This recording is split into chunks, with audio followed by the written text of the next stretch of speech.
all of our shows.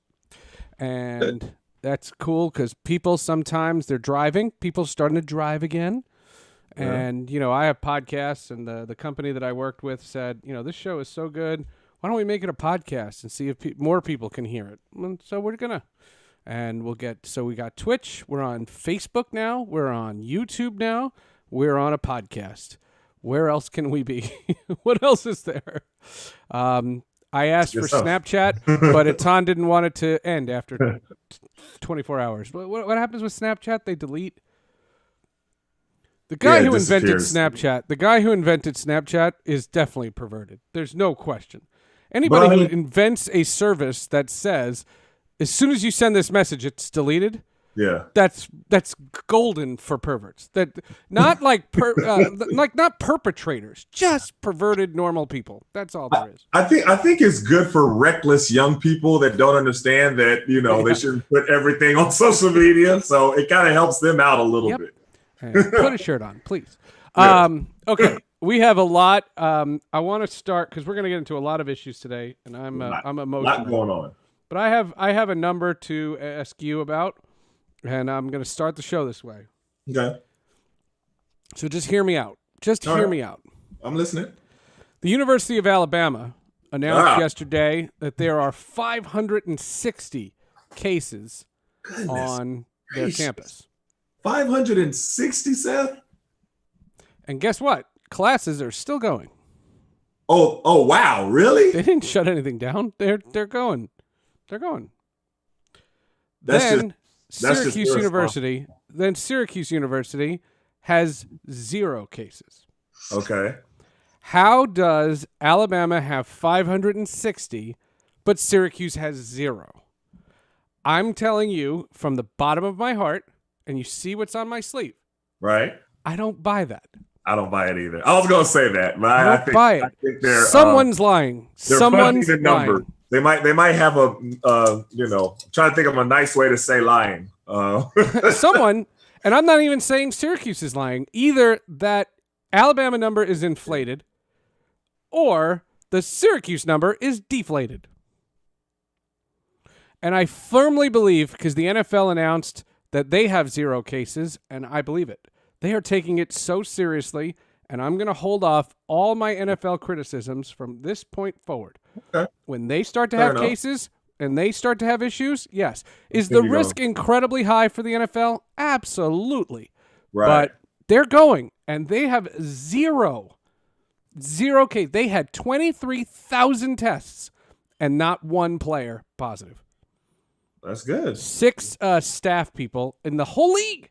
The whole league. And they've been quarantined, and it's fine, and they've had no contact with the players. But the University of Alabama has 560, and Syracuse has 0. I don't buy the 0. I'll be honest with you. 0. So you have friends. Can we get somebody from the Daily Orange on? I can reach out to them. No, like now. Because I don't want to drive. I don't want to drive. Get on the phone right now and come on the show. I got one like that. Right now. No, I don't know. And I get emails now because it's the first week in class, and I got students adding my class, which is normally a really nice thing that somebody is seeking me out and wanting to take my class, and that's fine. Right. But I am weirded out by the whole thing, and you should be. But 0? That doesn't even sound realistic, Seth. They have a tracker. The Syracuse University COVID-19 dashboard. Okay. New student cases, and supposedly it's updated constantly.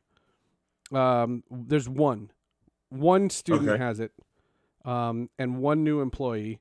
Their current active cases within Central New York is 3. It's 3? 3. Yeah, that sounds like some fudge numbers to me, Seth. It sounds like it. I mean, I don't know what I don't know what to suggest. I don't know. Yeah, that's pretty low. It's weird. That's pretty low. Yeah, that's a low number. Yeah, like it's weird. Yeah, it's very strange, very odd. So we have that. We don't have a lot of time to get into all the sports because we'll get into that. Who we have on the show, Roland Williams and Duke Pettijohn, two former Syracuse football players. Yeah. And we're going to talk to them about this as well as some other things that are going on. But like, what the hell is going on in football? Yeah. Right. Is that a good first question? Hi, welcome to the show. What the hell is going on? I think that's a very good question. Okay. I think that's a very good way to start. I called it. It's. I can't get over that zero. I mean, zero. That's not possible. How is that possible? That's not possible, Seth. It's not. It's not possible. I can't imagine. And again, what my thought process was going to be was you would have 40 by now. And I'm not talking about 560, but I would say 40 by now. And then we'd get the email that says, you know what, we're going to make your class virtual. I agree. And so I spoke to an assistant coach, and he was telling me assistant coach with what? I don't want to say who, because I don't know if he wants me to even tell me the sport. I don't know. I don't want to say anything. That doesn't matter, Seth. Just listen. Wow.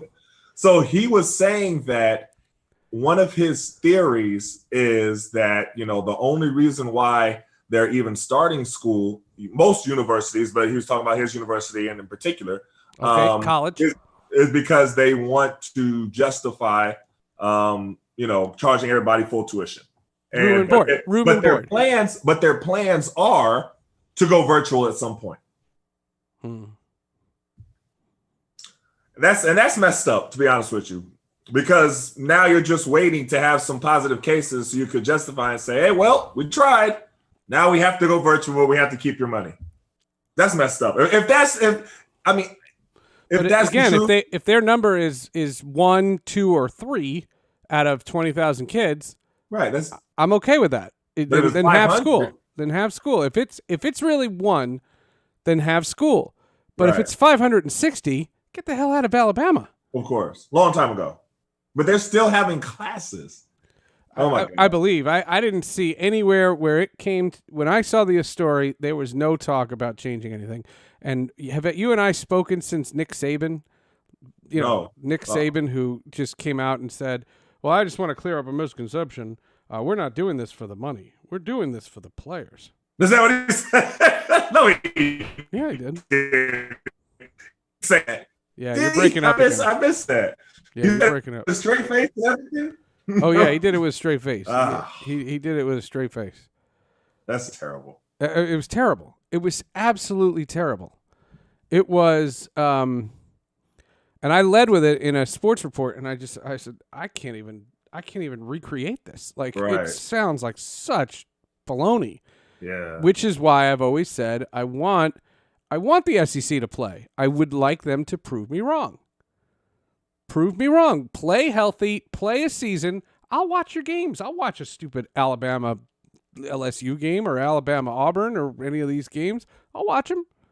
I'll cheer too. I'll be like, yeah, you're playing for the players. For the players. Get out of here. Am I letting Roland in?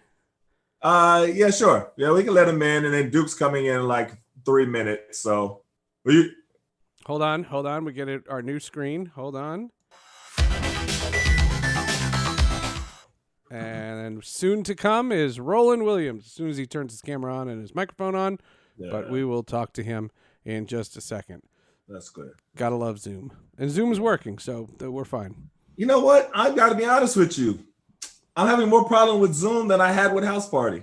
I got to be honest with you. You want to go back? I am. You want to go Zoom, back?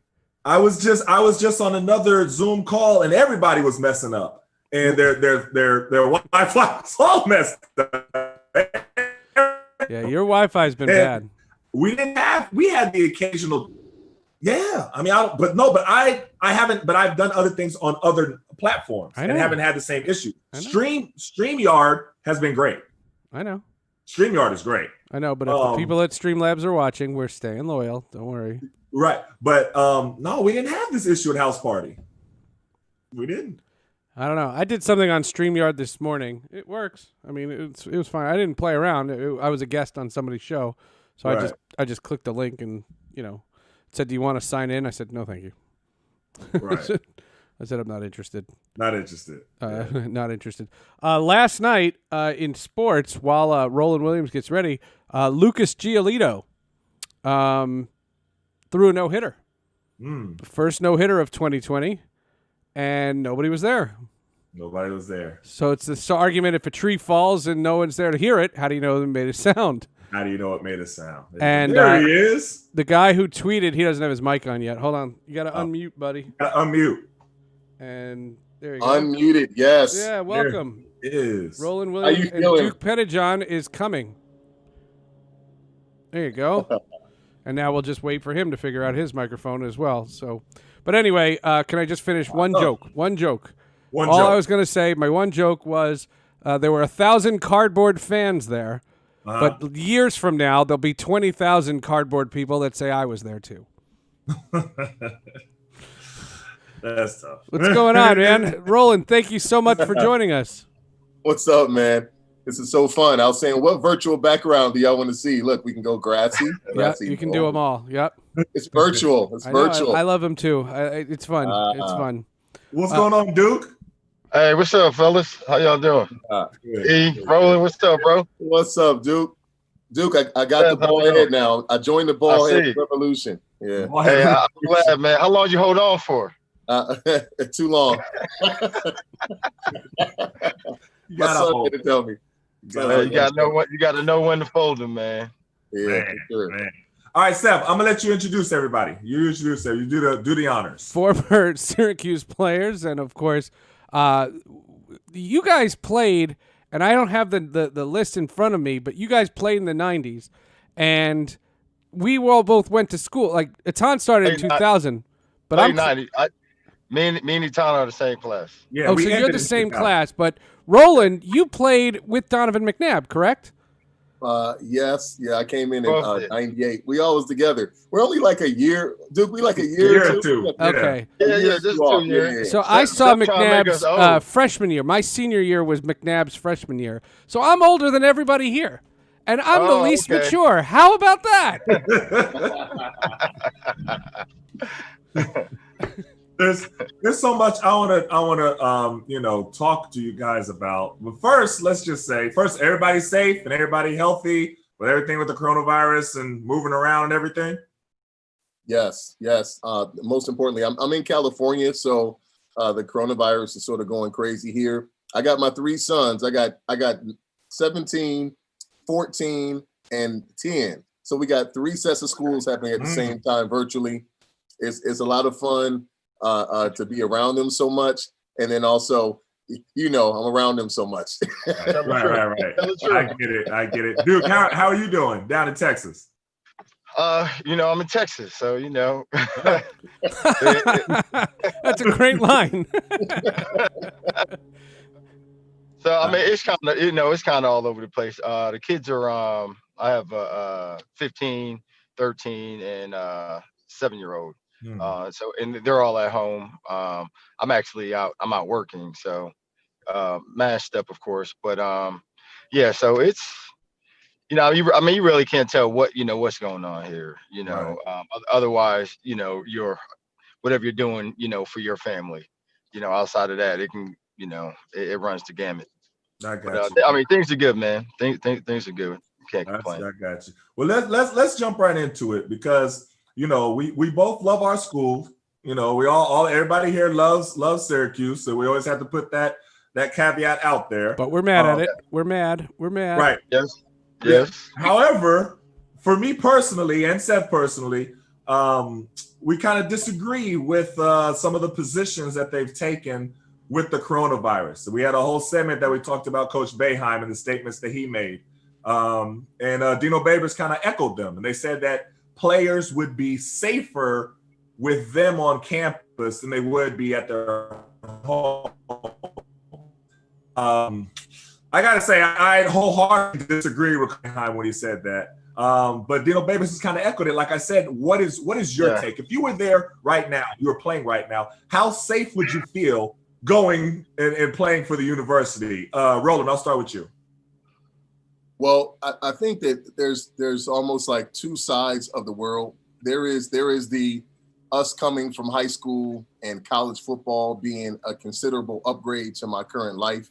I mean, the truth is that when I left the hood in Rochester, coming to Syracuse had more access to more things than I probably would have had at home. Okay. And so on one side, I can say it depends on where you're coming from, because I just saw an article today that said they haven't had a COVID positive test in 16 weeks or whatever it may be. Six weeks. 6 weeks. Oh God! So, if it was 16 weeks, they'd be right. getting the Big Ten would be coming back. So on one side, when I talk to like my friends or family members that's still currently where I live, they're having difficulties getting testing. On the other side, now me as a competent father and parent, that's reasonable that we have our own access to resources. That's ridiculous. The notion that somehow me as a successful parent, that my kids are okay being away from me and subjected to an environment full of kids who I don't know about their home training and how that engagement is going to go, just seems a bit too much risk for me. And I would not have my kids personally saying, oh, you're going to stay and play college ball at this juncture in the midst of a pandemic that we don't truly understand. And from an athletic perspective, as you heard, can have long-term impact on your heart, different parts of your body. I mean, it's too much. It's TMI, too much. And as a parent, I would say no. But why aren't more players saying that? Because what the sentiment has been is that players are so worried about their scholarships. And Duke, if you want to weigh in on this, they're so worried about their scholarships and their position with the team that they can't say what you're saying. That you, Roland, are saying it as a successful person who's had their playing career, and that if you're in the midst of it, you can't give it up, so you can't have those fears, even if you share the sentiment. Yeah. So I totally agree, and I'm on the same page as Roland. But, as far as it being safer, now, for me as a parent to feel that it's safer, I would have to know what protocols they have in place. If it's a bubble situation, we have a dorm, already identified as, this is where our players are going to be. We have a shuttle to and from, practice, and there's not going to be any other, opportunities for them to be exposed to, someone who may be infected. Now, none of that has been, discussed or, shared with the public. So with that being said, I would be uncomfortable with my son on any college campus, because, it's so much. I mean, just like the country, everything is, if you go talk to 10 different people, you get 10 different protocols, as to, what's the best way to approach this. And no one's doing it like the NBA. So if you're not doing it like the NBA, then you don't need to be doing, having sports, putting more kids at risk. Perfect example. You just had the group of kids on the quad, just like whatever. That's what I'm afraid of. And but if you're not, for people joining us late, and I don't mean to cut you off, but I want to make sure these facts are known. Syracuse right now is saying they have one case, and Alabama right now this morning has 560 cases, and Etan and I are having a lot of trouble with that number. Because I heard what you said about the quad, and be honest, the quad is not the problem. It's Fraternity Row. No, it's those houses beyond the quad. We know all the party places. We've all been there. Yeah, for sure. For sure. I mean, no, I just gave that as an example. I get it. Of, how you can't control that. Right. So, and that goes back to the premise of you said, why don't people say nothing? And Etan, I'll give you a classic example. When we was in college, and they had the Million Man March. Me and you was both in college. You was playing Division I basketball scholarship. I was playing Division I football scholarship. All of us felt some type of way about what led to that moment, ironically. But yet you and I were the two people that left practice, and I was in the middle of my season, and we went and protested down at Shine all day. Mm-hmm. The repercussions for that I received from it wasn't all good. Let me just say that. Oh, really? The extra clowning when we protested pepper spray down at Syracuse, and I still to this day get, hey, pepper spray has got to. I still get clowned for it 30 years later.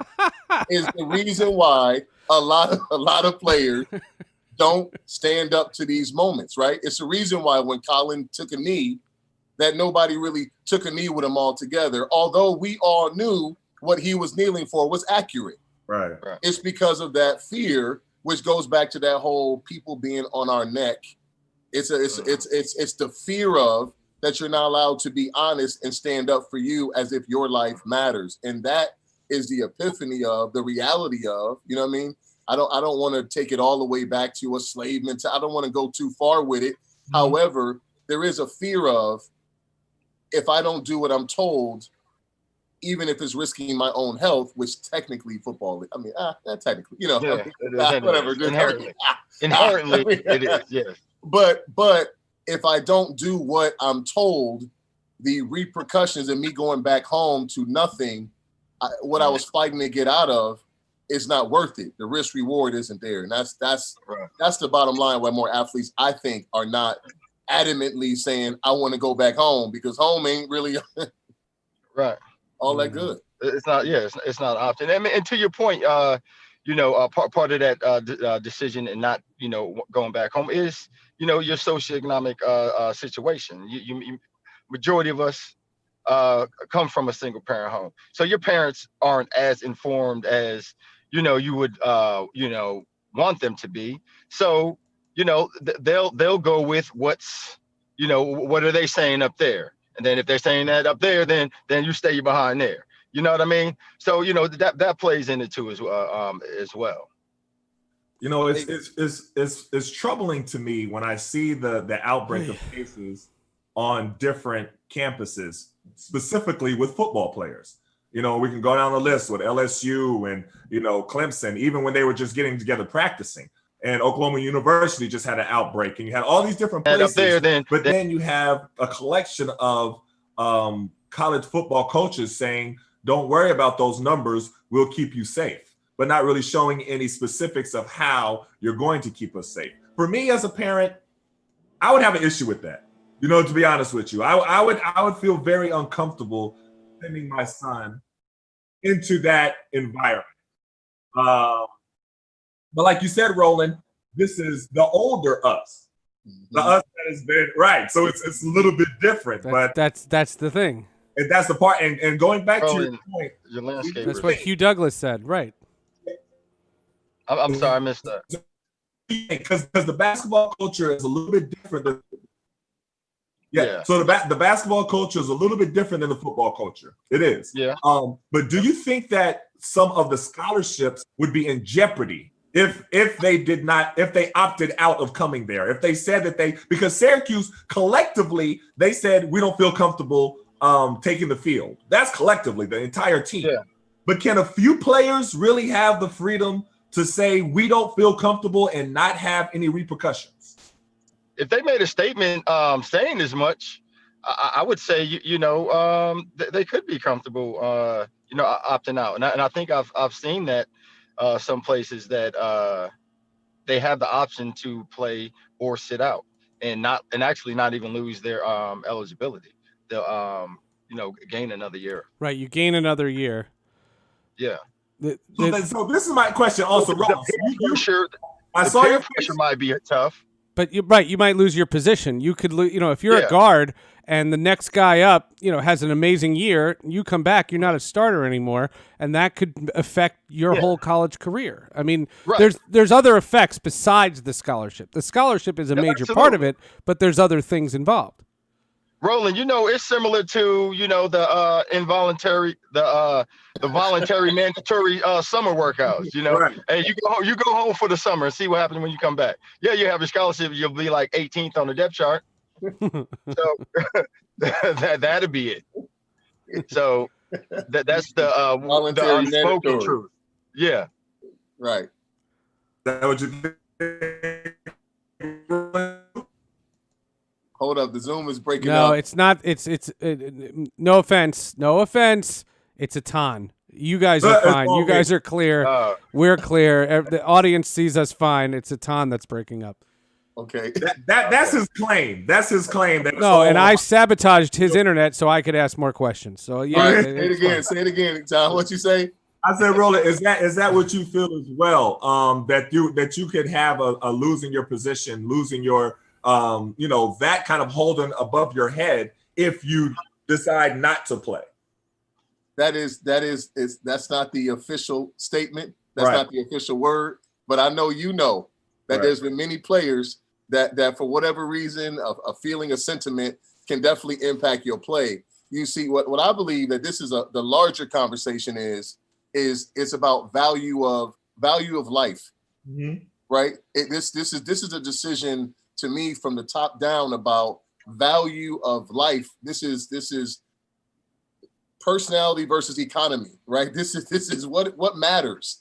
And so when you're testing, which they say we test 3 times, I looked it up now. Okay, they say we test 3 times a week for COVID, and no cases in 6 weeks. However, Coach Baber also said the season will be decided by what happens at nighttime. Will determine if there's going to be a daytime. Mm-hmm. And that part is the part that makes college ridiculously unreasonable, because y'all remember we was in college? Is everybody really going to follow directions in college at nighttime? No. What percentage, Duke, would you say that college students are going to conform with rules and requirements at nighttime? Is it if it's 1%, then that's what I'm saying. I might be overestimating. That's all I'm saying. But that's what I'm saying. If you don't have dorms to where this is where they are, and you can have a GA at the front and back door, then there's no way you can protect against that. So, correct. It's all bull. Etan, that would help me as a parent. Real talk. If they went bubble like the NBA did and invested in private dorms, food, everything, and separated college athletes and did it just like the bubble. Yeah. Okay, but there's a part of the bubble that I don't get, because in college, they went to these conference-only schedules, right? They changed the schedules. Nobody's playing out of your conference, right? Notre Dame. I didn't know what that meant. Notre Dame came into the ACC. Because in our conference, there's no risk. Right. Hold on. Well, you see where I'm going then. So they did the conference schedules, and the reason supposedly is that a conference will have a standard of isolation, so that the teams you're playing, so what I said to Etan is, I want the SEC to do that. Let the SEC be the guinea pigs. Let those knuckleheads with Nick Saban saying it's not for the money, and let them all just say they're doing it. And if they have a great season, I'll say, I'm sorry, I was wrong. But right. I don't want our school to be following the same protocols as Duke with their idiot doctor, and Florida State, who came in, and Clemson, for God's sakes, who has so much more invested in this than Syracuse does. Mm-hmm. Syracuse has a lot invested, no question. Football's a big deal. But we're not kidding ourselves. We're not a national powerhouse. Why are our kids going in onto a football field where I don't know what Clemson does? And Clemson was happy when they had 40 tests over the summer. They were thrilled when they had positive cases. And so that's my argument. I want Syracuse to stand up and say this is not right when they're just towing the conference company line. And they're doing whatever the conference wants. Well, I mean... Good night, everybody. Look, hey, Seth, all I can go off is I'm looking online, and they said there's been no cases for 6 weeks. That has to count for something. It does. That has to count for something. Whether they're lying, which I don't think that Wild Hack and them are lying. I think they're good. No. But we're playing North Carolina in September. They had 130 cases in 2 days. Right. We play them. Yeah. Hey, how many of those were football players? I don't know. I'd have to look. Yeah, I'm not sure. I mean, that'd be interesting to know. Correct. That's the rub. The rub is our older selves talking to our younger selves. Nah, here the rub is, what are you doing? You know, well, like tell us what exactly you are doing, to as far as your protocol is to protect these players. Let me lay that out. Let me give you this story. This is a story that NC State, and I didn't even tell Etan this, and I don't even think you saw this. NC State had a rise in coronavirus cases on and near campus, has moved its trip to Virginia Tech back, and will now open the football season with Wake Forest. They were originally supposed to be playing on September 12th. Now their first game is September 19th. They are changing their date already. NC State is saying we can't play on September 12th. Why is Syracuse saying we can? Because I'll look at the opponents. That's my concern, is football. You guys played football. You know how much contact actually happens. So let's say that everybody's right, and Syracuse is these angelic school where everybody's following the rules, and this is not a party school, and everyone's just playing World of Warcraft online, sitting in their dorms. And then they go out and take on NC State. I don't want to play them all year. So now that's actually a good point, because since the protocol to stop the virus is obviously wearing a mask, right? Mm-hmm. Social distancing and washing hands. Love how he chuckled. One of those is completely off the table in a football game. All of them are off the table. I mean, can't you wear a mask? I don't know. Can't you wear the face shield with the mask? On the field? Where? Yeah, Where? I don't know how you're going to be able to breathe and do that. Oh my God. No, you can't. That's impossible. No. NC State announced 27 positive tests in its athletic department and has put all team activities on pause. Oh, geez. See? Yeah. I mean, I just feel like they're really forcing it, man. Like just seriously, everybody is forcing it. Perfect example, the NCAA they stepped away from all of it. They don't want to touch this. Etan wants to know what Mark Emmerick does with his days. Hey. Here's the coach for NC State. The ACC created a league schedule with flexibility to adjust games if needed. There are going to be times teams must adjust based on what is best for the health and safety of the players and staffs involved. This move provides our team and staff the time needed to prepare and reacclimate after pausing our practices.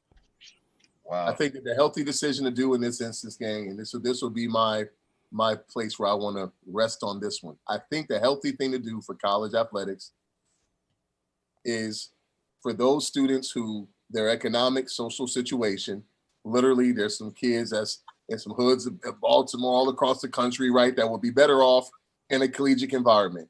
And our apartments was better than our apartments. Correct. So for those individuals, you should be able to stay on campus and go through the college year without the requirement of doing activities and actually competing. You should pause college athletics. You should give it a pause and allow those to keep their eligibility.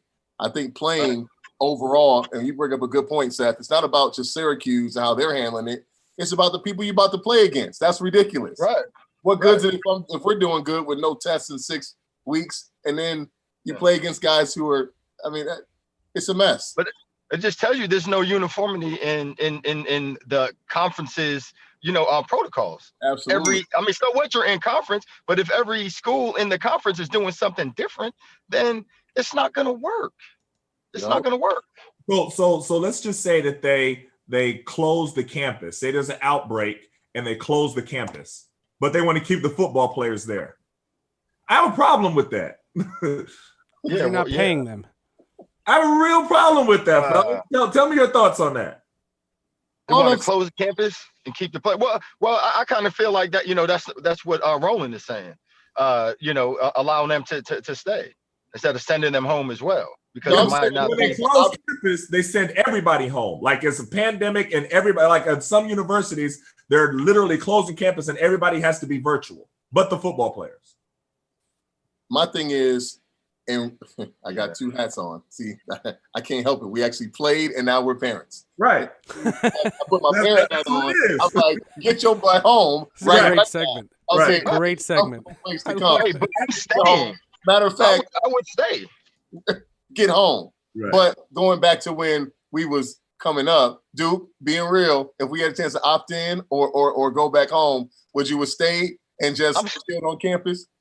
Yeah, I'm gonna put my crazy football player helmet on. Football? Yes, I would have stayed like regardless, because one, I love football, and two, I didn't want to go back home to Boston. So, I would have took my chance. But I also would have, made sure I took care of myself too. You know what I mean? By, taking the necessary precautions to, minimize my risk. But the other part of that, and you bring up an interesting point, because Etan and I have talked about this. The North Carolina send all their kids home after 3 days. But if you had off-campus housing, and most upperclassmen do, you paid rent, you're not leaving. They're staying there. They'll do their classes on pass-fail, but they're staying, and they're probably going to parties on weekends or on Thursdays or wherever they go. And that's probably happening too, don't you think? Clearly. Like if Syracuse went all virtual today, the freshmen are going home. Everybody else is staying. Yeah.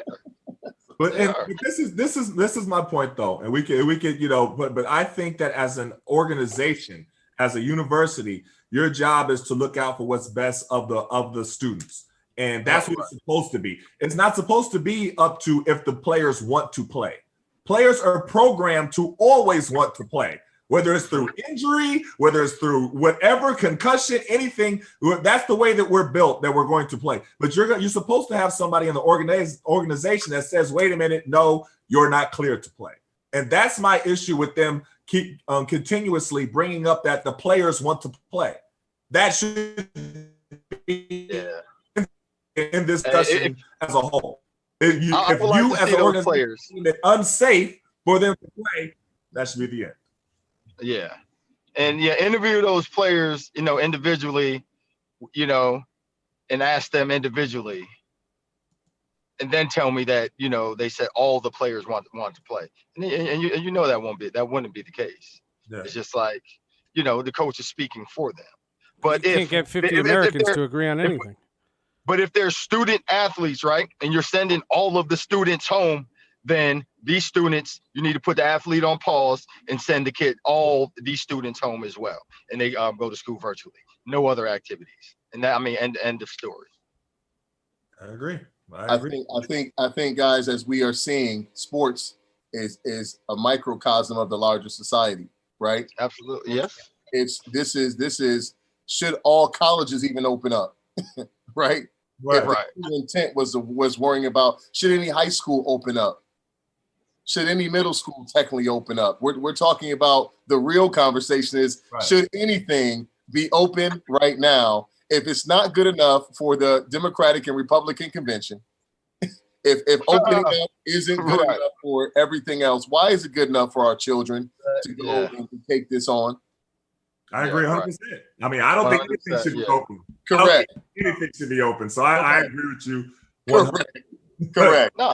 We're talking about it just to be talking about different perspectives, but overall, as old as we are now, shut it down and stay in the house like I am now. I don't want y'all to see my dirty room in the back, but this is just my bedroom, and it's completely messy right now. We have clean room. Hey, listen, I agree with you 100%. So, hey, thanks for coming on the show today. I don't want to keep y'all too long. I know you got a meeting coming up, Roland. I know you got to get back to work. Guys are moving, so I really appreciate y'all talk with us today. Thanks, and y'all be safe. Hey, thanks for having us. Y'all have a good one, man. All right, Roland. Easy, bro. Easy, Seth. See you, man. Nice to see both of you guys. Too. Thank you so much. And we can go back to our other screen. I might get out of here. Here, I'll help you there, Duke. There you go. NC State. Andrew says NC State has suspended all athletics due to COVID. I live 20 miles from Chapel Hill, 15 miles from Raleigh. In our neighborhood, we have UNCCH and NC State students. Seth, you're correct. The students are staying in their apartments. Oh, there's no doubt. There's no doubt. I agree. There's no doubt. Those guys were great, by the way. No, they were great. Yeah, you could see Roland like literally just conflicted. Yeah. I get it. I get it. I totally get it. I'm just sharing our show to Facebook. Okay. Yeah, you know what? We might have to test it out to see if House Party the internet connection is as bad, because honestly, you broke up half that interview. I know. I saw. I wasn't trying to like bogart you. That's why I got quiet and let you kind of do most of it, because it's like breaking up. I felt bad. I could tell, and I could tell they couldn't hear you. And no matter what we do, Zoom, House Party, Skype, whatever it is, we always have guests in their cars. Yeah, we do. How does that? It always happens like that. I don't know. They refreshed the counter. We got this big email just now, and I thought it says first week of classes COVID-19 update, and I was like, oh, here we go, and it's 7. 7. 7. Anyway, I don't know how much longer we can go because your internet's wonky, so I want to try to have this conversation with you. All right, go for it. So I cover the Jets, and my mornings are spent on Zoom. Okay. Talking to Jets players. And the Detroit Lions yesterday canceled their practice, and they had a team meeting and a rally outside against the police for the incident that happened in Wisconsin. It was in Wisconsin, right? And players were asked about it, and the Jets had a team meeting. And I was interested, because it sounds so similar to other things we've talked about, and I just don't know if anything's changed. And Bradley McDougald is a young man. He was the Seattle Seahawks cornerback who was acquired in the big Jamal Adams trade, and seems like a really nice guy. I'd love to meet him. I'd love to talk to him. I'd love to get him on the show. And I would love to introduce him to Etan here. I would love that. And he said the meeting was good, but I'm tired of meetings. And I'm tired of talking about this, and I'm tired. And he says, we did all that when George Floyd got killed, and nothing changed. And he said, you can put all the signs, and everyone's talking about Black Lives Matter signs, and you could do protests, and you could do all these things. And Etan, you have never known me not to be on that side. You have never known me for 1 second. But what Bradley McDougald said that I was touched by was, he said, we need a new plan. He said, because the plans we have, nothing's changing. And that's what needs to happen. And it goes back, and I didn't have this conversation with Bradley McDougald because there were 35 people in the Zoom, and it's not my place. It's not my place to go on a personal conversation. And that's what sucks about COVID, because I can't get close to these guys. And I'm very good, and I'm not trying to brag here, but I'm very good at talking to athletes, and I'm very good at establishing relationships. And I wanted to talk to Bradley McDougald because, Etan, what I would love to do is I want more police officers on. You want more police officers on this show? This show. Do you remember the segment we did with the police officers where they denounced these awful police officers? Because here's what we know, and I'm so torn about this. 98.5% of cops are great cops. They're heroes. I don't know the percentage, but whatever the percentage, I threw out a number. Yeah, I mean the problem is that how if you're a good cop, right, quote unquote good cop, correct, and you don't say anything about the bad cop, right, are you still a good cop? Right. So I don't know if you could put them in the good cop category. Fine. If they're allowing the bad cops to be able. That's what I want the focus on. I don't want the speculation, and I've been looking, and here's what the media was asking Bradley McDougald. Are you guys going to kneel for the national anthem? That's not the point. That's not the point. Thank you. The problem that bothers me with That's not the point. Yes. Stop focusing on that, because you know it's polarizing, and you know your website's going to get clicks, and you know that there are people against it, and you're not changing their minds. But stop making it about the goddamn national anthem and start making police officers accountable. That's my point. I agree. But that's the problem, though, because when you shift the narrative, I mean, now when you're talking about the police, you have to then say, well, I'm not for taking all of their money away and abolishing them, which nobody said. Nobody want that. Nobody. That wasn't. But and also, if you're looking at, they have taken the connotation of the word defund the police to mean something completely different. No. Right. So defunding the police, and we've talked about it on here, that is actually a concept that policemen, that most police departments want. Embrace. They want that. Want it. They don't want to be responsible for stuff that they are not trained to do. That's all it is. It doesn't mean, but when you allow someone to hijack the message, even though you're repeatedly saying it over and over and over again, but they hijack the message to mean something else, then it starts to change it to something completely different. And that's what's happened with this entire conversation. So now you can't even say that I want the police to be held accountable without being linked to being anti-police. Right. And it's not one or the other. This is a simple, it's not simple. It's complicated. All right. And I know it's easy for us to sit in our cushy little houses and be able to say these things. We're not in the front line. But Bradley McDougall says, and he, you've said it before. He says, when I walk out of this building, yes, I'm bigger than most people that I come across. He said, I'm bigger, I'm stronger, I'm bigger. He says, but no one knows that I'm a football player. You couldn't pick Bradley McDougall out of a lineup, right? Like, you could put 100 men on this screen right now, and I say, hey, tell me who Bradley McDougall is. Nobody would know, right? Nobody. I had to Google what he looked like when he took the podium. And the argument is, he says that I don't know if I'm driving on the road and there's a cop car next to me, I don't trust that guy. And that's awful. That's an awful feeling. It's an awful feeling, but it's a constant, normal feeling for Black people in this country. And the thing is, though, that is interesting hearing the conversation, because you heard LeBron James made a statement after the game talking about how he felt, after watching the video of Jacob Blake being shot 7 times in the back. And then Doc Rivers talked about how he felt, and all these, Donovan Mitchell and all these people. And it's interesting seeing the response from people in mainstream America. And this is where it goes to. It says, well, wait a minute. These Black people have money. They don't have the same issues as everybody. How are they talking about? And it's like, wait a minute. Did you think that the amount of money that you have in your bank account can save you if the police pull you over? Like that doesn't matter. It doesn't matter how many degrees. It doesn't matter that I have a degree from Syracuse University, a father of 3. How much money. Doesn't matter, right? None of that matters. No. When I'm pulled over by the police, I have to keep my hands where they can see me, where they can see them. I have to move in slow motions.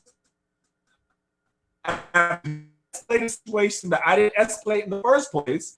I have to follow those rules or else. And that's the part that, white America, they don't have to do that. It's just, it's not your world. And I can't fault you for it not being your world, but that's not your experience. Right. I didn't create it. So when I have to talk to my son, who is 15 now and will be driving next year when he turns 16 next summer, I have to keep giving him the whole plan of what to do when the police stop you repeatedly, like nonstop, which I've been talking to him since he was like 10 years old, preparing him. That's not what happens in white families. You don't have to do that. No, my daughters are not having that conversation. Right. So you have to understand that there is a difference that we are living in 2 different worlds. So yes, there's going to be a different reaction to how Black people feel when they see that video. It's not the first thing isn't, oh, well, what were his priors? What did he do when he was in high school? Does he have anything else in his rap sheet? That's Where does he come from? Reaction. Tell me about his internships. Right. Our first reaction is that could have easily been me. Bradley McDougall's quote and give credit because these guys tweeted it. We're sick and tired of being sick and tired. I agree. And that moved me, and it moved me. I don't know, maybe hearing it from somebody not named Etan Thomas, it moved me, and I wanted to bring it up. And he said, give credit to the Lions because they canceled their workout to have this conversation, and they were very complimentary of Christopher Johnson, who's Woody Johnson's brother. Woody Johnson, the ambassador to Great Britain, who had all that crap saying all that racial stuff.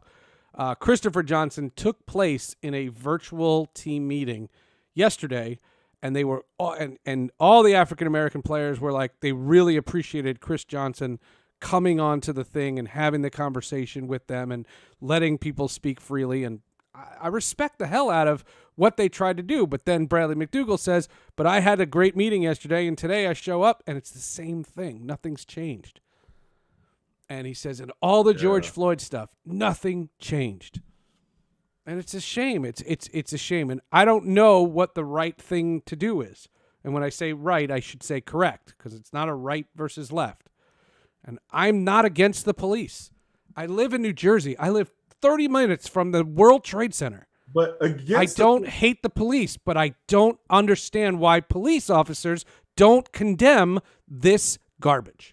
And it's not even about hating the police. Like that's Right. that's not even the topic. But that has to be the caveat that you put in. I know. Whenever you talk about this topic, you know what I mean? Like and that's the frustrating part, because It's so frustrating. it has nothing to do with that. It's so tough. frustrating. It's wild. I don't know what the solution is. Caleb's like, where are we headed? Like, what's coming? I don't know. I mean, He wrote Civil War, but I think there's going to be a civil war when they try to shut down the country. That's when civil war will come. and don't get me. You know, It's coming. Like that. If that happens in January and February, if they change presidents, then my goodness. And we haven't had a lot of conversations. You and I. I don't think so. I mean, I don't know. It's absurd for me to hear places whose numbers are actually skyrocketing. Like statistically, states whose coronavirus numbers are skyrocketing, you're talking about them being the ones who will be upset if there are protocols that are put in place to protect them from their numbers skyrocketing. I can't wrap my mind. I know. I can't. I know. You know, all those southern states, all of those red states, Florida, Texas, their numbers are through the roof. They're through the roof. So it's like, it's just amazing. The whole process. I mean, looking at the RNC, I don't know if you saw any of their convention, but like I've watched dribs and drabs, and I do have a couple of questions, and we got to lighten the mood here. Okay, all right, we're getting too heavy. You're right. We're getting a little heavy. I want to lighten the mood. When you brought it up, I'm glad I did. I know I brought it up. I wanted to. I heard the Bradley McDougall thing, and I said, I want to talk about this. And if I had time, because the press conference ended, it wasn't enough time to flip it around so that I could play it on the show. No, I got you. I'm fast. I'm not that fast. It just happened. Gotcha. And I was trying to get it all set up to do it, and I tried, and I didn't do it. My favorite part of the convention, these are my observations. You tell me yours. Is that woman Guilfoyle? Is that her name? The one who was yelling the whole time? What the hell was that? I don't know. She was intense. That was wild. It was like Vince McMahon, like with the WWE. She was like intense, like that level. And Saturday Night Live was trending because Cecily Strong. They can't wait. Cecily Strong can't wait to do that. I'm sure. Not wait. That's the open for. That was one of the funniest things I've ever seen. Oh my gosh. The other thing. When Donald Trump is interviewing the prisoners that he had rescued. Oh, okay. They're sitting around a conference table, and he's entering. And I said that looked like a podcast being recorded. Yeah, it did. And all I wanted was Trump to say, Thank you for downloading. Thank you for subscribing. Check us out on iTunes. Make sure you review us. Like, that's what I felt like. I felt like I was listening to a pod. Like, this is brought to you by Squarespace. Like that's what I thought was coming. Right. Yeah. That was why I did. Yeah, that's. I mean, you know who also took a lot of criticism was Herschel Walker. Oh my God. Well, and the guy, if you want him, and he's super, super left wing, so you might not want him. Jeff Pearlman, who's a longtime Sports Illustrated writer and has authored, I think, 8 sports books. Okay. He wrote a book 2 years ago about the USFL. Okay. And Trump was an owner, or sort of. He never actually owned a team, but he took control of the New Jersey Generals, and they got Herschel Walker. And that's how he knows. And Herschel Walker is a New Jersey General, and that league lasted, I think, 3 seasons. And the team, there were all these different teams, and I knew the New Jersey Generals because they played at the Meadowlands. And the whole idea was going to be spring football. It's kind of like what the XFL is trying now, but the USFL was a league in the 80s, and Jim Kelly and Herschel Walker were the biggest names to go to the USFL. And Trump was the owner of the Generals because he couldn't buy the Buffalo Bills. And there's a whole chapter in the book about how Trump couldn't buy the Buffalo Bills. And it's, that's all right. It's great history, and it's really interesting. It's a great book. And if you want Jeff Pearlman, like when Herschel Walker came on, Jeff Pearlman went bananas. Doug Flutie was also in the New Jersey Generals. Yep, I remember. Yeah, and then he sued, right, and then Trump sued the NFL for antitrust exemption, and they got awarded $1, and the league had to fold. I remember all that stuff. And then Jim Kelly went to the Buffalo Bills, and then they went to 4 Super Bowls, and that's another great 30 for 30. The 4 Falls of Buffalo. Franchise went to 4 Super Bowls and lost them all. Yeah, I didn't see that one. Oh, such a good one. Such a good. Reggie White was also USFL. Yeah, the book is amazing. I have it. Hold on. Where is it? Yeah, here. Football for $1. The crazy rise and crazier demise of the USFL. It's a great book. This is a great book. And I read this, and I had Jeff on my podcast on Sports with Friends. Okay. And he's a really good dude, but I mean, oh my God. Like, oh my God.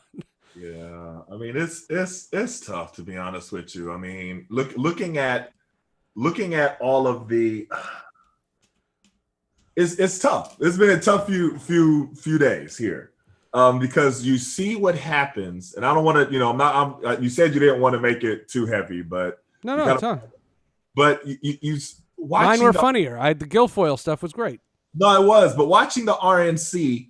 Even though it's a lot of cartoonish type of behavior, there's a large portion of the country that agrees with that. They're playing to their base. And that's the part that's scary. You know what I mean? It's like, wow. Like there's, I mean, and it's, you're seeing what they're saying and the fear that they're really, laying it on heavy with the fear mongering type of a thing.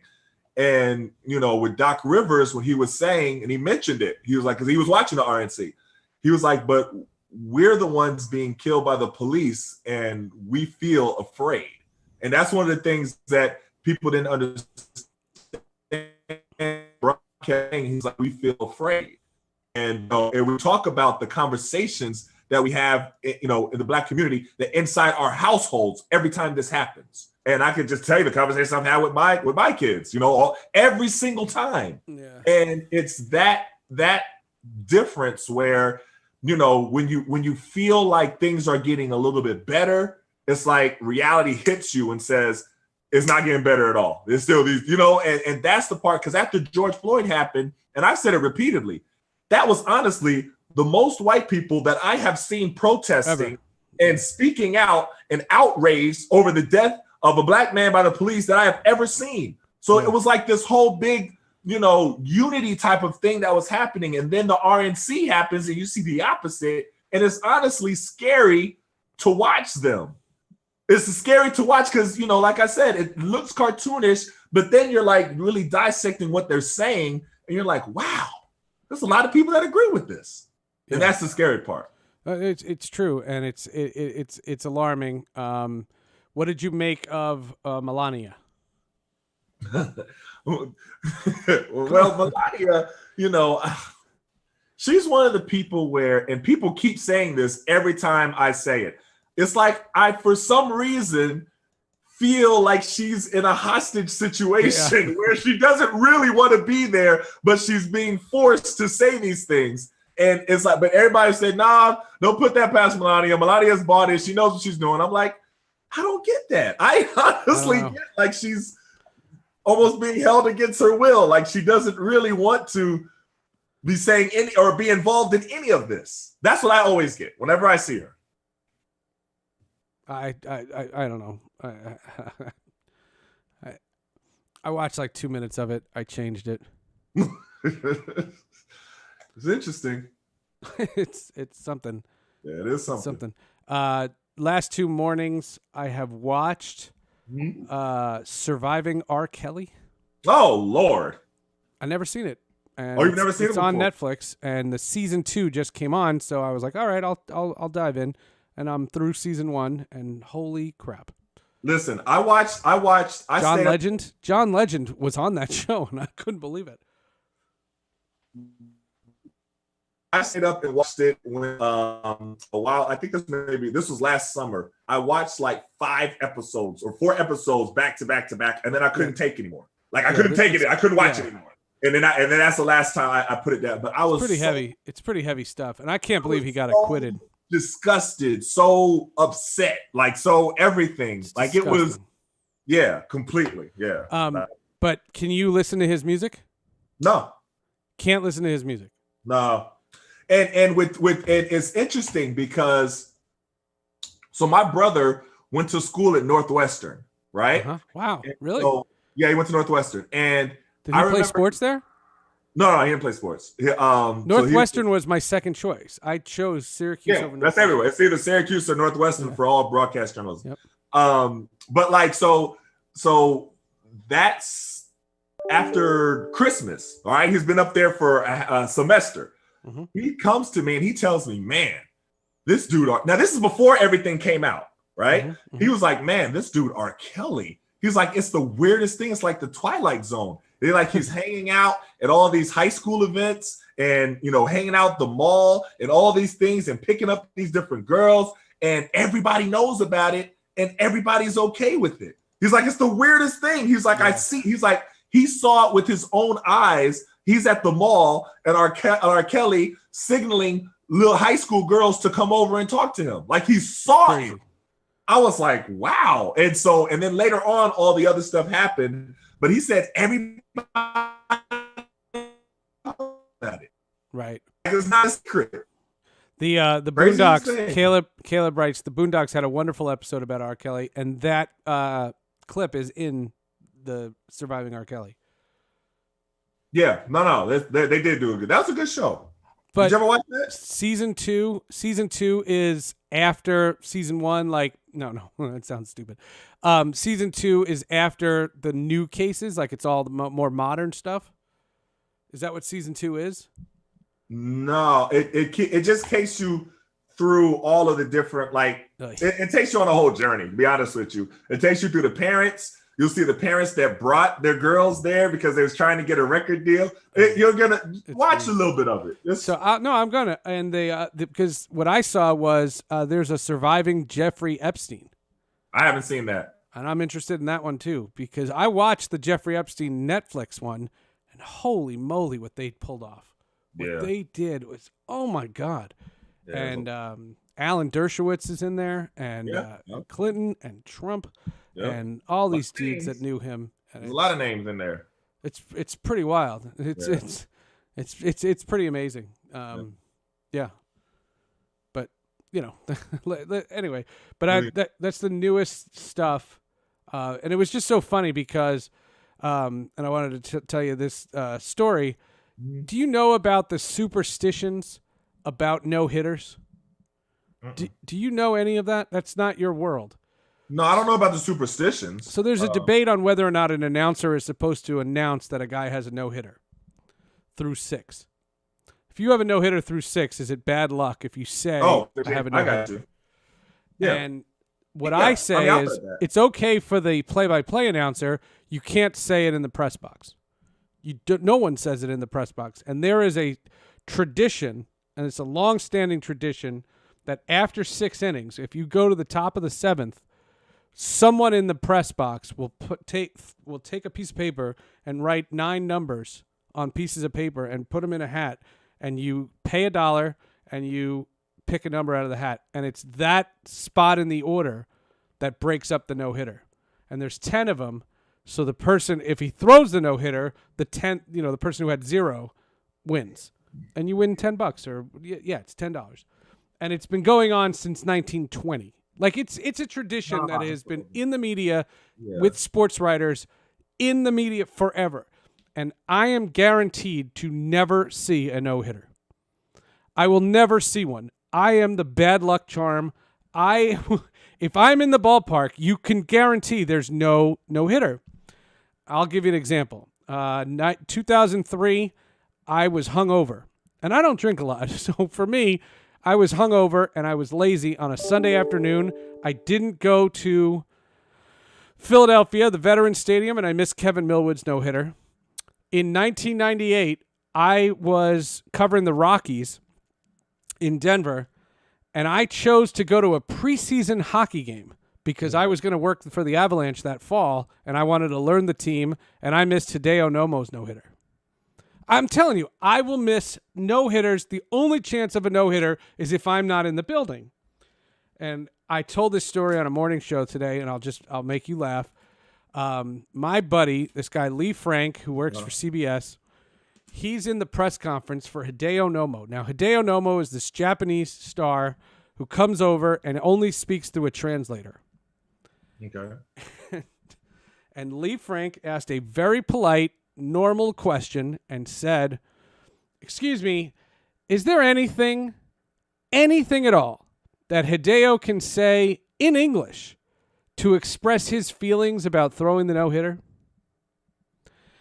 And the translator goes to Hideo Nomo, and I'm not going to imitate a Chinese person, but or a Japanese person, going back and forth.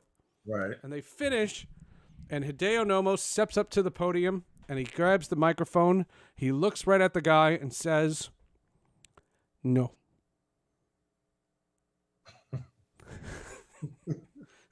Is there anything he can say in English? The answer was no.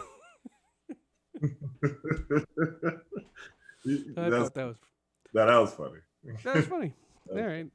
Hey, I'm trying to bring my A game here. I got a question for you. Yeah.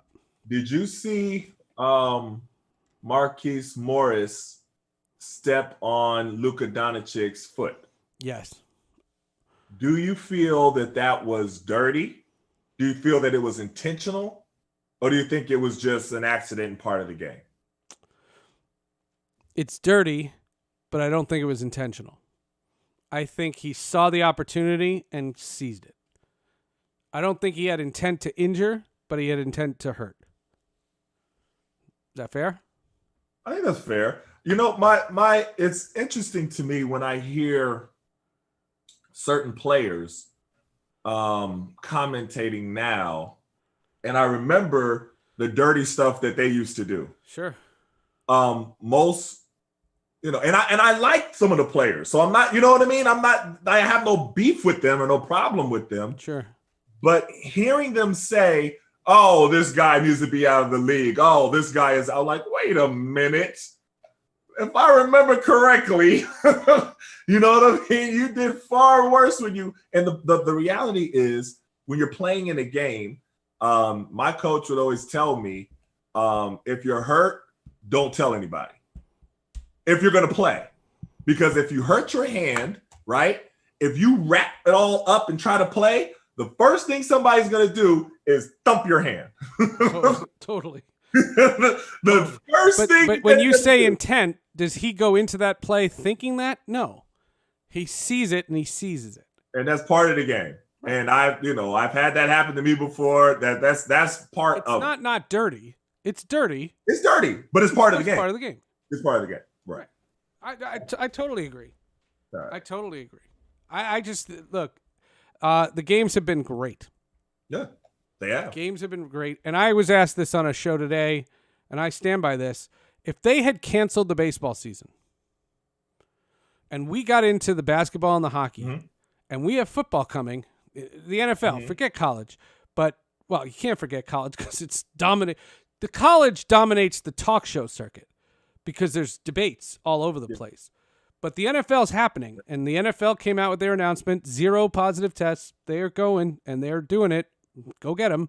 I still don't believe those numbers the Syracuse game, but we'll keep going. Okay. Keep going. Well, you know what's going to happen. You know what's going to happen. And if you think I'm not calling you when it happens, this is what's going to happen. I'm going to be on I-81. I'm going to be 30 minutes outside of campus. Right. And they're going to announce 140 tests and everything's going virtual. Yeah. I wouldn't be surprised. And if that's the case, I will hit the first exit, U-turn, and I will not pass go. I hear you. I agree. I mean, it just, that doesn't sound believable to me. It just doesn't. I can't believe that I'm going to be there. Like, you and I have had that conversation. Like, that place is Disneyland to me. Like, I love it there. I love it there. I get it. And I want to walk around. It's supposed to be nice. And I want to just get out of my car and just walk around and walk up the stairs by the Hall of Languages and just, the positive energy that I get from that motivates me. I got it. It motivates me to get up early. It motivates me to work harder, to make sure my reports are better, my podcasts are better. I messed up an edit during the Bram Weinstein episode. There was one thing where I said something wrong and I stopped and I say 3, 2, 1, and I missed it in the edit. Now it's too late. It's out there. There's nothing I can do, and that pisses me off. Like it pisses me off. And when I go to Syracuse, like that'll drive me crazy. I'll be like, I'm better than this. I'm better than this. I come from here. And there's a wall. There's this sports media wall. Okay. And there's a list, and it has about 300 names in it. Mm-hmm. And it's all people who have gone there who have broadcasting careers. Okay. And they and I'm in it. And I go up there and I take a picture next to it. That's and I do it. I don't post it on Twitter. That's not that. I'm not a obnoxious, braggy person. No, that's cool, man. And I do it. I see it. I'm in there. Like, I'm in that. And I love that. I love that. And now I'm going to be sitting there with a mask going like this, making sure nobody's around so I can see the damn thing. Like, what? Yeah. I don't know. I'm so conflicted. It's crazy. Yeah. No, that's a tough decision there, man. I'll be honest with you. I don't know. I don't know. The 0 cases thing. I'll keep repeating that. I don't believe that. That's 500 cases. I honestly thought that when you said UA or University of Alabama, they had 500 cases and now are going virtual. I just gotta assume that part was next. I sent you. I sent no. you the thing, right? I sent you. Yeah. No. I just assumed. I incorrectly assumed. And I thought we're going virtual was, understood. But you said no. They're having in-person classes the next day. I'm like, wow. Yeah, they had a new COVID-19 dashboard Monday night, which showed 566 coronavirus cases. That figure doesn't include entry testing, where the main campus found 310 positive cases among its nearly 30,000 students. That's crazy. University of Alabama President Stuart Bell. You want to get him on? Our challenge is not the students. Our challenge is the virus, and there's a difference, folks. Oh my gosh. I hate when they say stupid stuff like that. If anyone in our listening audience, if anybody can hear the sound of my voice and you pay a penny to go to University of Alabama, please, you come on the show. Please. Oh, okay. All right. We talked about it the other day. Did you look up the Liberty University stuff? Oh, man, that's awesome. I stand by what I said. That is so much, though. I stand by it. He is such a hypocrite. He's such a hypocrite, and you knew he was a hypocrite before this. Yes. He's such a hypocrite. That being said, if you are in a healthy marriage and you want to have that in your healthy marriage, you're allowed. And I will not condemn that. Right. What I will condemn is don't try to be holier than thou in every other minute of your life. Every other minute, Just being a freak is totally fine as long as everyone is consensual.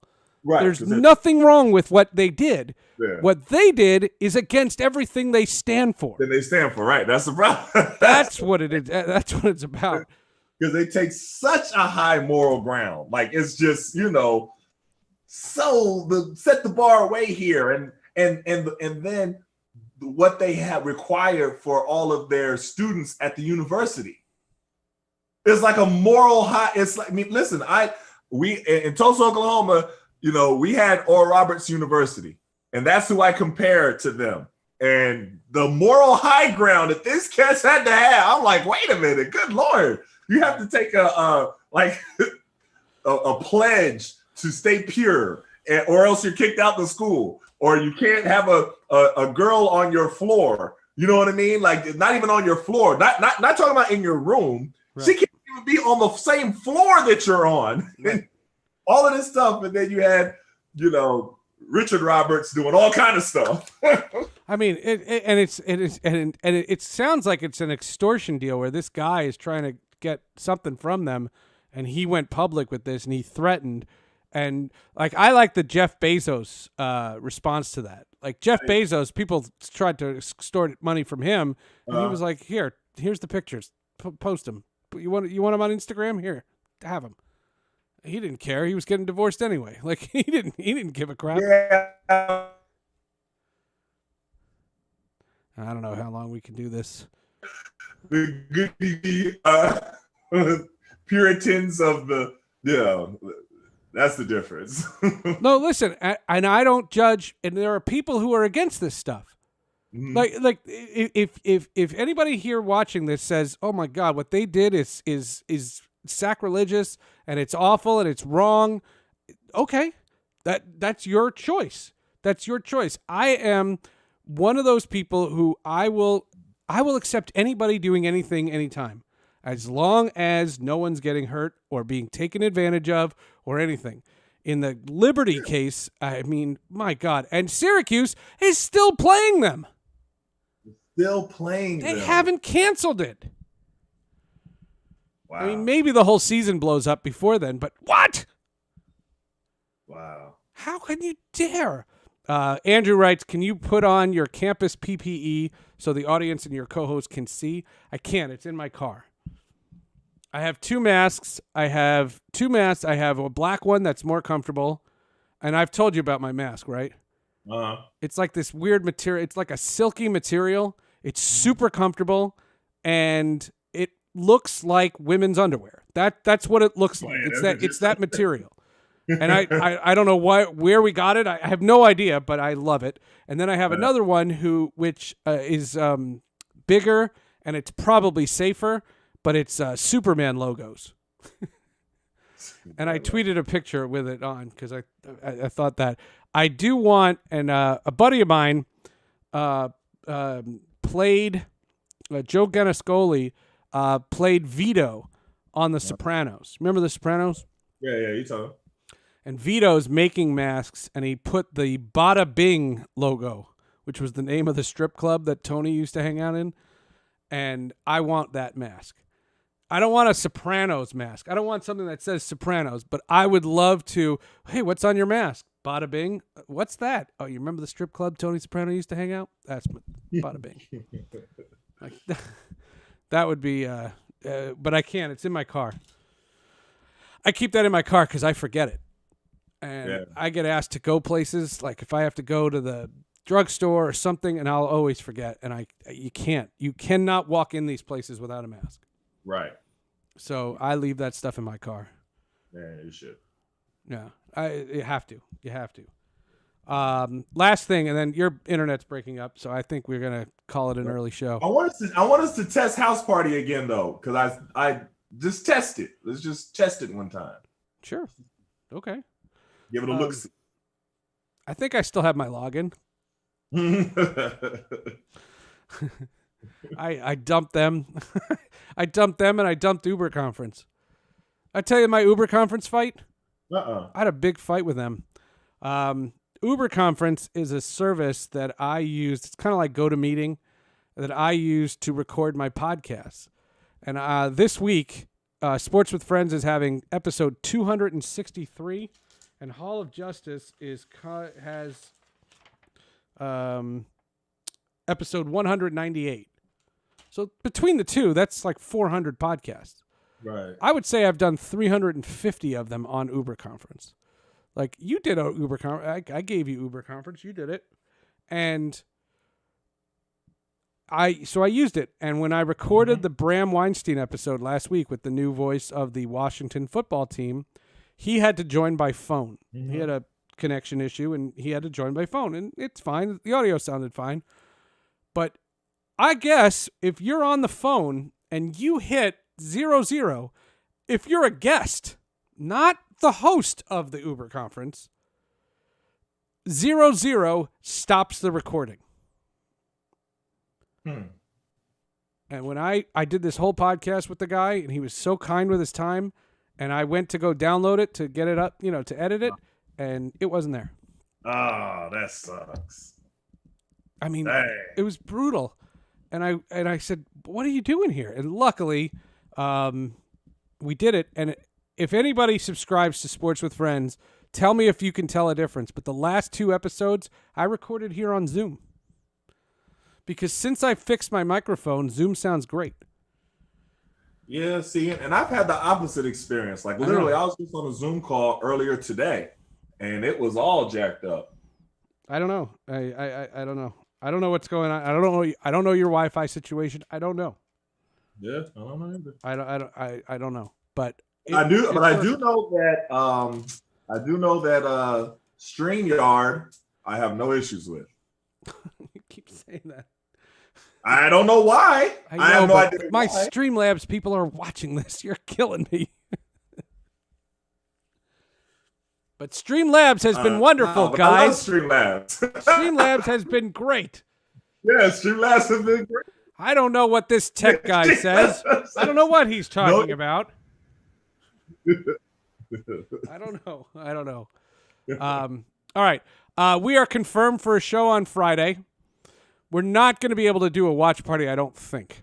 Because I don't think the games are going to be right on Friday, and we got to see if I survive Thursday. No. Friday I have to do the freshman experience. We have a show. Jay Mariotti is in. Oh, Jay's coming on. All right, Big Jay. Yeah. Did I tell you what he wrote? What did he write? And my guy at Fox said something.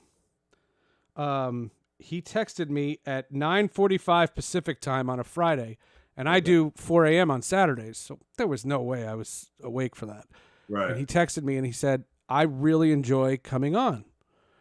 And my guy at Fox that introduced us said that Jay Mariotti in his 30 years has probably said that about 4 people. Oh, wow. And for him to want to be on this show is a miracle because he doesn't want to do anything. You don't want to do anything. He was on in San Diego and he was ripping it to shreds because this guy at Fox keeps booking him. And my guy Kurt called me and he said, "You're not going to believe this." He goes, "But Jay Mariotti loves coming on your show." I was like, "Great. He can come on anytime." So that's good. Yeah, but we needed to know that we're having a show. And yesterday we couldn't do a show. But I'm going to be writing something about Bradley McDougall's comments. So make sure you check that out on Sports Illustrated. I'm very interested to hear. Jamison Crowder talked as well. Adam Gase talked as well. And I was very touched by what they said, and I want to make sure that it gets a lot of exposure. So I'm gonna write the story on that. And I might quote Etan here because Lord knows. Yeah, I mean, there's a lot. There's a lot with it. I'm actually finishing. I finished a story for the Undefeated this morning, talking about what we was talking about earlier about the conversation that I have with my children every time this happens. No, it's hard to write. It's hard to read. It is. It's hard. It's tough. But I'm sick and tired of being sick and tired. I agree. I agree. That was the line. All right, man. Well, we'll talk. I am going to be bugging you for 7 hours tomorrow. I got 3 hours and 20 minutes up there, and then 3 hours and 20 minutes north and south, and my brain's going to be swimming. So just answer your phone. All right. And maybe what we'll do, and I don't know how to do it, but maybe we'll go live from there. I'll be like one of these guys that drives in the car and just has the thing going, and I'll give updates from the road. Oh, okay. Or I'll put it on live, Streamlabs, and I'll just hold it up like this. Like you got to get the stick thing, and then you have to just see. Yeah. Look. That doesn't look like it's social distancing over there. And did I tell you? But did I tell you? What's it called? That you have to take a picture of your class. No, we're losing them. Yeah, tell me. Yeah, you have to take a picture of your class for contact because they're tracing. trying to get contact tracing. Yeah. Yep. All right. We'll be back Friday as long as I survive Thursday.